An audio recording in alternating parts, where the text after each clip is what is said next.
for joining us today. I am Heath Henning, and this is Truth Watchers Podcast. Here we have a focus on apologetics and expository teaching so we can uphold the words of 3 John verse 4. I have no greater joy than to hear that my children walk in truth. Also check us out at truthwatchers.com, where there are many articles and ebooks available for free. Also, if you're enjoying our podcast, please share it with a friend or over social media and other people that you think would enjoy these podcasts. We're continuing our discussion on Michael Heiser as a Neo-Gnostic heretic and his heresies. These comments that come up frequently to me when I posted on my website these articles about Heiser was the comment about his academic credentials. A lot of people express gratitude to me for dealing with his books, his doctrines on a more scholarly level instead of just a brief review. And a lot of those who actually like Heiser came and attacked me and said, hey, he got a PhD. Who are you to criticize this great scholar? He has academic credentials. So I want to address that topic first and foremost before we get into a further topic of how scholarship functions today and where the error comes from because of it. What I'm about to quote is from a man named James Sanders. He is the founder and president of Ancient Biblical Manuscript Center, assuming he's still alive. This is actually an old book, that the Dead Sea Scrolls after 40 years. And what this is just printing from what was going on at a symposium at the Smithsonian Institution discussing the Dead Sea Scrolls. He was a Dead Sea Scrolls scholar. During the question and answers period, a question got asked, and the question actually is quite irrelevant. It's the answer he gives that I want to share with you, that he identifies the issue with Christian scholarship. Listen to this. This is on page 82 and 83 of the Dead Sea Scrolls after 40 years. James Sanders says, quote, I think that there has been an influence, some of it good and some of it not so good. That is to say, the historic mainline churches are pretty much staffed by ministers from graduates of Harvard and Yale and Union and Claremont and so on. The graduates of these seminaries get their degrees for knowing theories about the historical formation of the Bible, but they don't know what the Bible says. This is a great lament I have. We get students now in the mainline seminaries who are ignorant of the Bible in the first place because they are not learning it at home or in the church anymore. Then they come to seminary and learn all about JEDMP, the documentary hypothesis, but they have not read the Pentateuch yet. The documentary hypothesis is just one theory about possible formation of the Pentateuch. He continues, George Steiner is in the New Yorker of February 1988 engages in a real lament, and I agree with him when he says that very few people outside of theological circles or English departments of literature know the Bible content anymore. In an address that I gave to Georgetown University last year, I said, Mr. Steiner, it is worse than you think. They don't know the Bible all that well in theological circles either. I would not want to say how much the Bible is really known in mainline seminaries. What you get is sometimes the opposite of what you are talking about. The ministers go out into the churches, and you have a gap between the pulpit and the pew. The guy or gal in the pulpit knows the theories about the formation of the Bible, but probably hasn't read too terribly much out of 2nd Chronicles recently, if ever. The people in the pew don't know it anymore either, for the most part, and the minister is afraid because the budget has to be met each fall to tell them what he really learned about the JDP theory, unquote. What's he saying? People go to seminary and they get taught in a bunch of liberal theories. They don't even know nothing about the Bible. Then they get jobs to preach the Bible and they don't know nothing about it. And they're afraid to tell people that they got indoctrinated with liberal theologies that caused them to be skeptic about the Bible. All right. So here, Michael Heiser got his PhD from Madison University. That is a communist college. All right. I'm in Wisconsin. I know all about Madison University. You don't go there to get a degree for biblical scholarship. It's not even like Harvard or Yale. It's worse. And so his academic credentials is irrelevant. Okay, I'll share another example with you. Okay, and this is a good one. A number of years ago, my friend Thomas Ross was doing a debate with Shabir Ali. Shabir Ali is like the world premier Muslim apologist to the Western society. He wrote a book called 101 Clear Contradictions in the Bible, and he earned his BA specializing in biblical literature.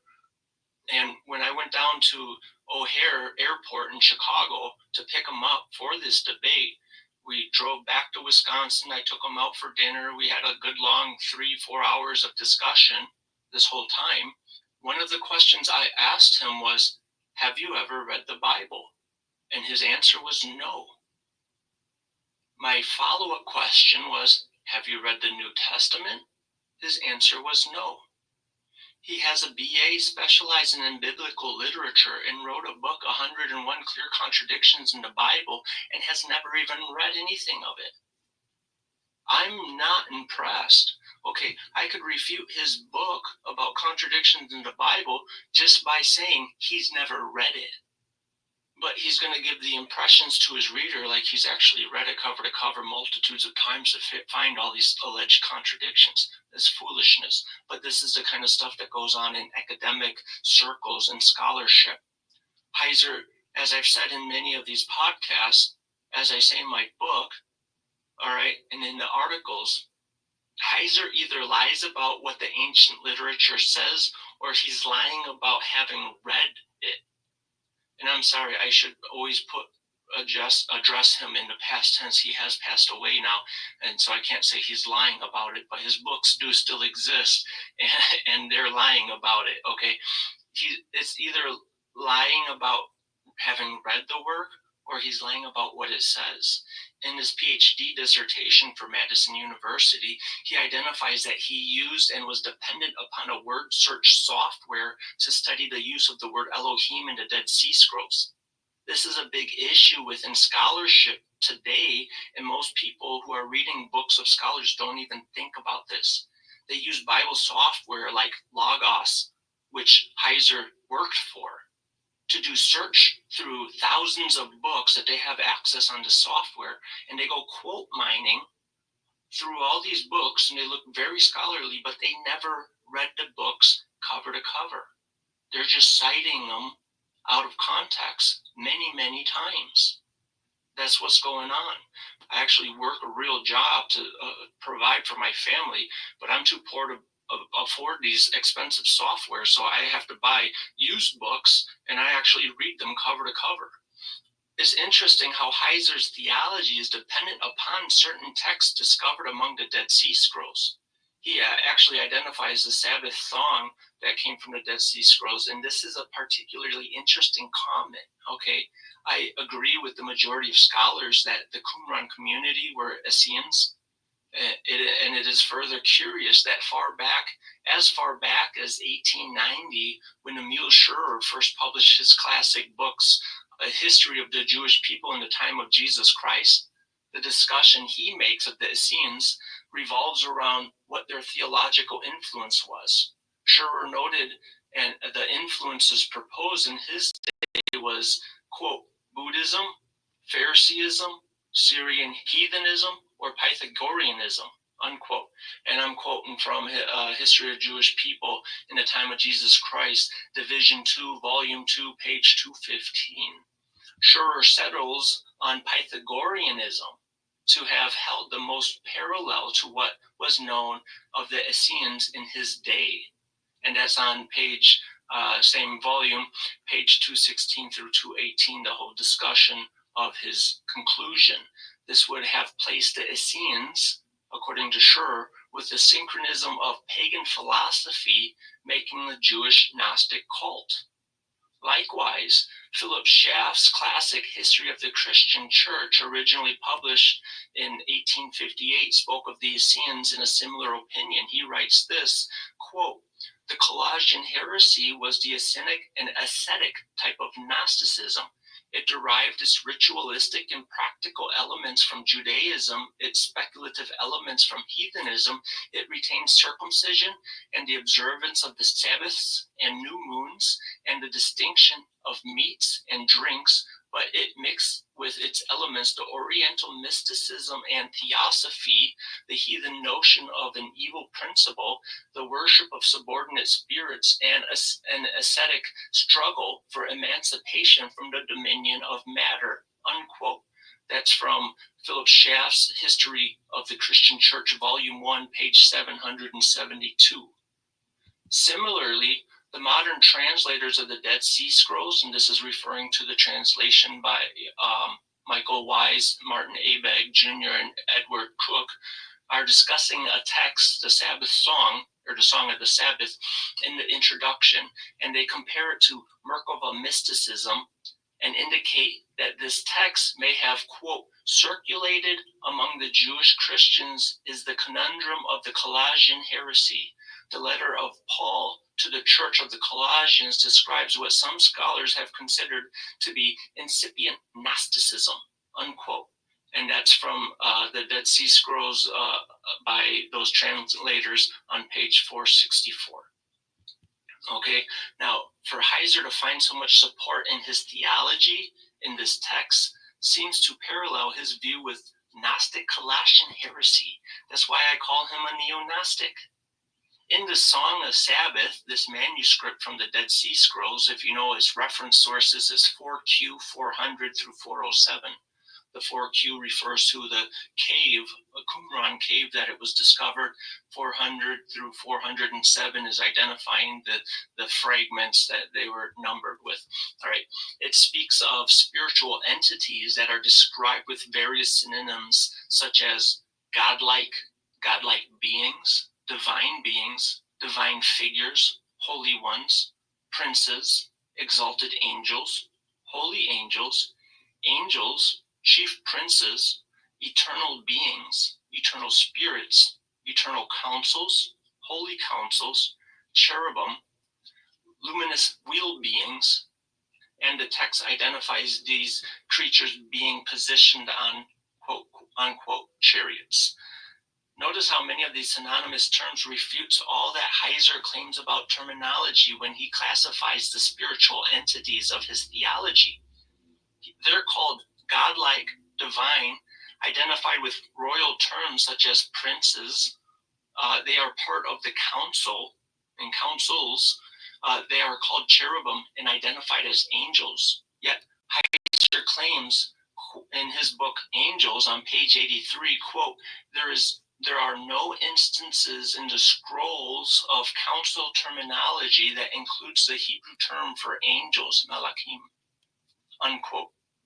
Okay, I just proved him wrong with the Song of Sabbath that he hails as strong evidence for his theology. Either he's lying about what it says or he's never read it. Now remember that Heiser teaches geographical sovereignty. Language indicates spiritual entities are gods because his emphasis is on the Ugaritic backdrop of which has El and Ashtaroth with 70 sons that are expressed in royal terms sitting on the council as the sons of God. Heiser inserts this Ugaritic paganism into the Bible to claim that the sons of God are actually gods, not angels. Hence to Heiser, royal terminology or geographic sovereignty describes God. So when it says the princes, holy princes, chief princes, and is synonymous with godlike beings, divine beings, but yet he says they're never an instance where the terminology includes angels. But here it is. They're in a council and they're angels and they're called cherubim. So again, he either never read the literature or he's lying about what it says. Now, I would argue that he probably never read it because he's using a word search program to look up the word Elohim and never actually read the work beginning to end. Now, I had one translation of the Dead Sea Scrolls. After reading it through 3 times, it fell apart, so I had to go out and buy a second version, which is when I bought Wise, Abegg, and Cook translation. But so I've read the Dead Sea Scrolls, all of them, 4 times through, cover to cover. Heiser's looking up the word Elohim in it. In order to ignore the clear expressions in the Bible that other gods do not exist, Heiser twists the scriptures to turn them into expressions of incomparability instead of denial of God's existence. Heiser argues in his PhD dissertation for the Communist College Madison University, quote, the instances where the subjects are not divine are instructive in Isaiah 47, 8 and 10. Babylon says to herself, I am and there is none else beside me.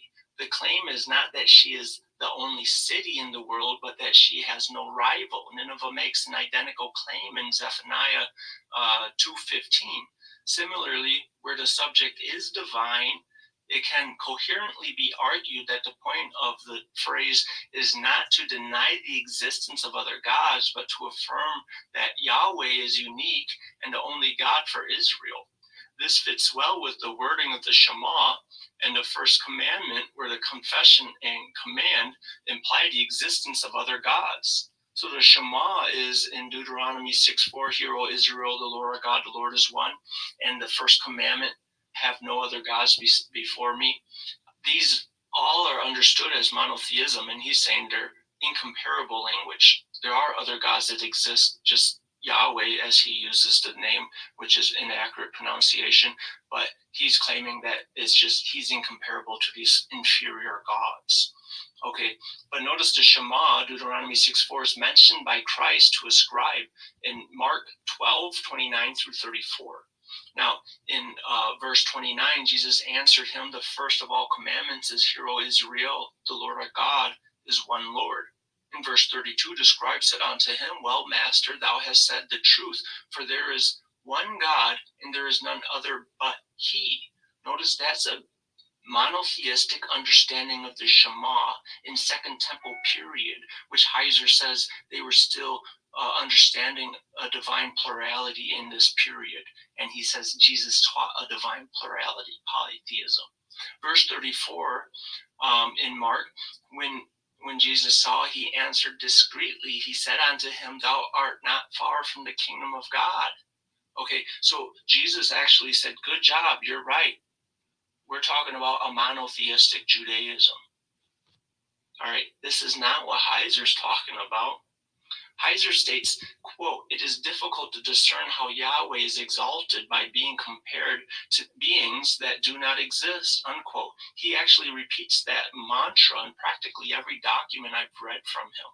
He says again, quote, that was from his doctoral dissertation, page 119, and on the same page he says, quote, the worldview of the psalmist therefore leaves the reader with the conclusion that these comparative statements are meant to be true comparisons with other gods, unquote.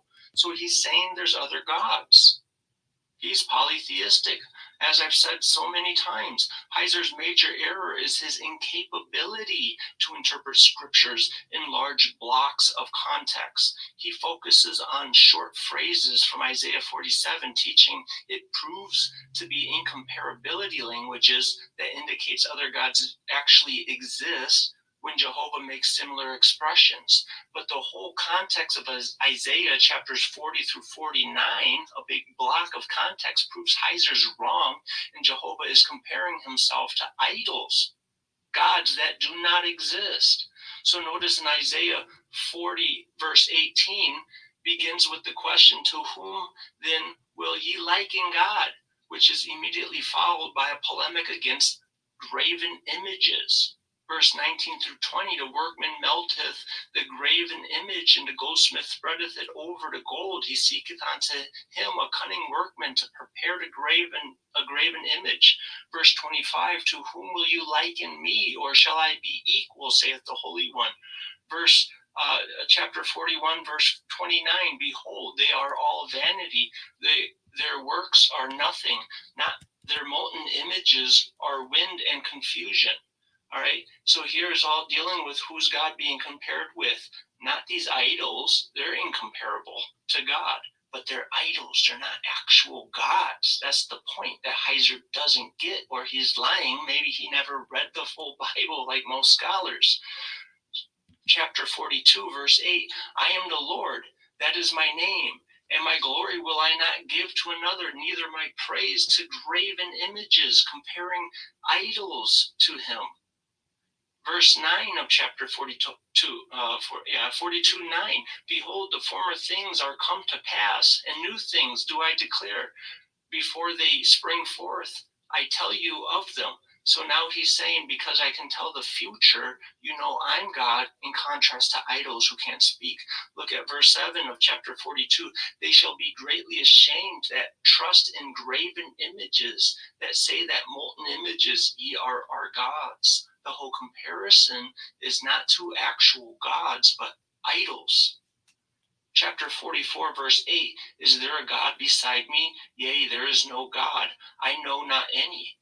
Okay, an omniscient Jehovah says he doesn't know of any actual gods existing. Verse 9 of chapter 44, they that make graven images are all of them vanity. They see not nor know that they may be ashamed. Verse 10, who hath formed a God or molten a graven image that is profitable for nothing. Verses 13 through 15, carpenter heweth down cedars, he maketh a god, and worshipeth it, and maketh a graven image. Chapter 45, verse 16, they shall be ashamed and also confounded, all of them. They shall be confused. They shall go to confusion together that are makers of idols. Verse 17, but Israel shall be saved in the Lord with an everlasting salvation. Ye shall not be ashamed nor confounded, world without end. Here's the comparison of Jehovah, who's actually saving Israel, and they won't be confused. Only those who are worshiping idols are confused. Verse 20 of chapter 45, they have no knowledge that set up the wood of their graven images and pray unto the gods that cannot save. 21, tell ye and bring them near, yea, let them take counsel together. Who hath declared this from ancient times? Who hath told it from that time? Have not I the Lord, and there is no God else beside me, a just God and a Savior? There is none beside me. So again, the concept is God can tell you the future in ancient times. Verse 22, look unto me and be ye saved, all the ends of the earth, for I am God and there is none else. He's the only one who can save. If multiple gods exist, then there must be other saviors out there, according to Heiser's theological views. Chapter 46, verse 5, to whom will ye liken me and make me equal and compare me, that we may be like? Verse 6, they lavish gold out of the bag and weigh silver in the balance and hire a goldsmith, and he maketh a god. They fall down, yea, they worship. Verse 7, they bear him upon the shoulders, they carry him and set him in places he standeth. The whole concept is comparing God to idols that are not true gods. This is the whole context. As we move into chapter 47, we see Babylon boasting in verse 7, and thou saidest, I shall be a lady forever, so that thou didst not lay these things to thy heart, neither didst remember the later end of it.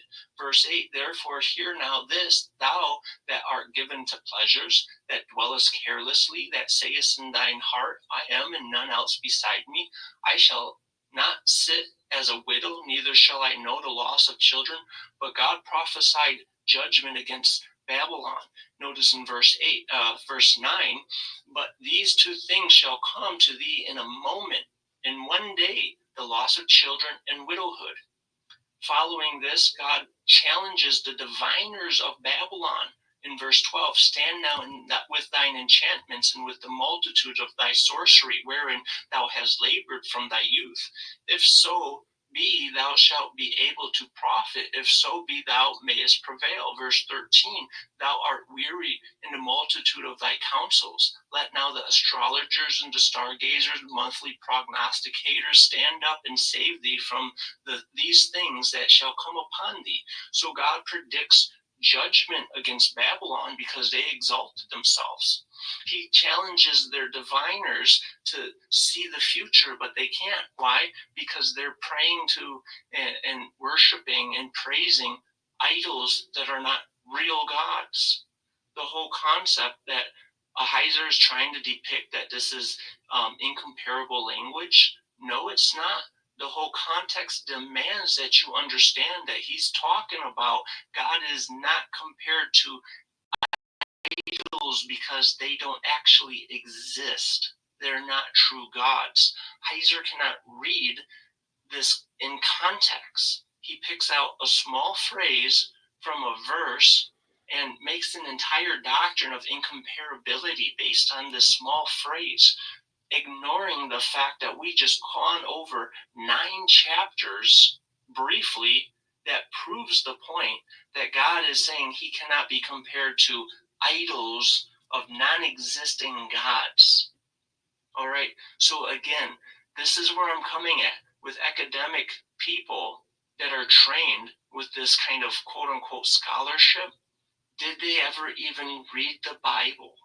Or did they go to college, get indoctrinated with some foolish liberal theology, and when they finally did read the Bible, they had these presuppositions of foolish theology in their head and read it into the Bible? That's also a very common issue that goes on, which is the problem with a lot of the education system, especially theology. You could get a lot of foolish ideas taught to you, and then when you finally sit down to read the Bible, you just assume what you were taught was true and you read it into the Bible, and it's hard to get over that indoctrination and realize the Bible doesn't actually teach that. You're reading it into it. All right, so here is why context needs to be the focus in our hermeneutics. All right, in our exegesis of scriptures. We don't take a small phrase from one verse and come up with a whole entire out of whack theology to prove a point that we got trained in when we went to a communist university up in Madison to get our Bible degrees. This is not how sound theology works. All right, so I am not impressed with academics. I am not impressed with credentials, and I am not impressed with much of what's called quote-unquote scholarship today, because I know how it's functioning. People are not actually interacting and reading cover to cover these primary sources that they're quoting. That's what's going on. And that's why I keep saying Heiser was either lying about the ancient literature, what it says, or about him having read it. All right, that's the real issue. I've read the work, cover to cover, all of it, and even more than what he's referencing. And as I also said, it's amazing to me that he claims to be such a great scholar about the ancient Near East, but he never once referenced ancient Near Eastern texts relating to the Old Testament. All right, so we're gonna close with that. And again, we're questioning academic credentials and scholarship from a lot of these people. All right, it's just not valid. Just sit down and read the works. All right. This is Heath Henning. Thank you for listening to Truth Watchers podcast. For more fascinating facts, check us out at truthwatchers.com, because sound apologetics and exegesis of scriptures is important for all of God's children, as is indicated in 3 John verse 4. I have no greater joy than to hear that my children walk in truth. And it's also evidence, as we just went over, how exegesis is very important for sound doctrine.